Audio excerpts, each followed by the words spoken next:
من احلى الاكلات اللي بناكلها في الشتاء العدس، اكله بتدفي ومغذيه ولذيذه. مش عارفه ليه مش واخده حقها الاكله دي. هعمل معاكم النهارده العدس بتاعي.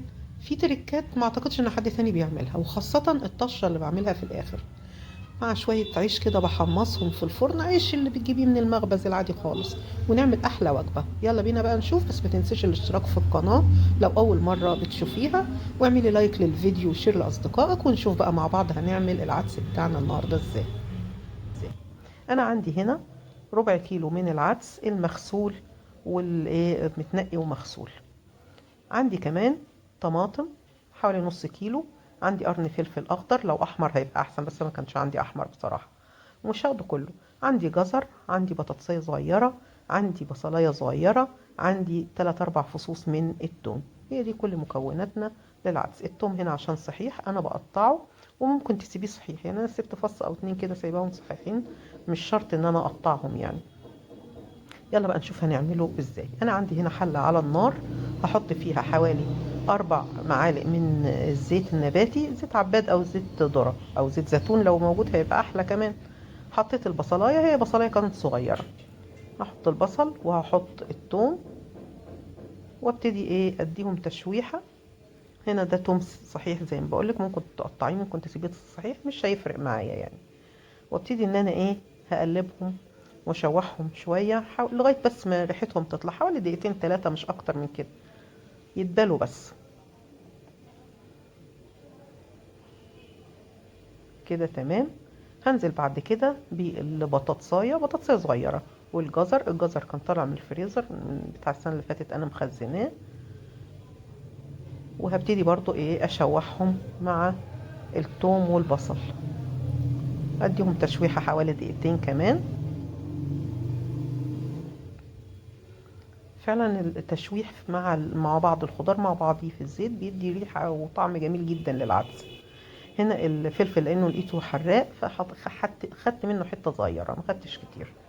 طبعا ده انت ممكن تستغني عنه خالص ما تحطوش.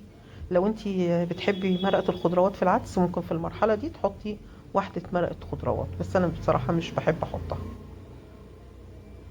هنزل بعد كده بالعدس واحمره مع الخضار بتاعي.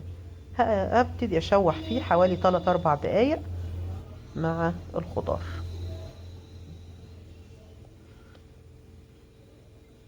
كده تمام. هنزل بالطماطم وتقلبتين برضو مع الطماطم. كده الخضار كله خد من طعم بعضيه، والتشويح في الزيت برضو عطاله طعم جميل قوي. هنزل بمية سخنة وعلى نار عالية لغاية ما يغلي، وبعد كده اوطي النار خالص واسيبه على النار حوالي ساعة الا ربع، 45 دقيقة. بعد ما استوى سبته برد، وبعد كده هبتدي اضربه في الخلاط. عشان ما يبوظش الخلاط ما تضربهوش وهو سخن. لو خلاطك من النوعية اللي بتتحمل درجة حرارة عالية تمام. هبتدي ان انا اضربه في الخلاط. في ناس بتضربه في الخلاط وعلى كده خلاص، انا بحب اصفيه بصراحة. هصفيه عشان اي قشور من الطماطم او من البصل او كده تطلع يعني ما. تمام.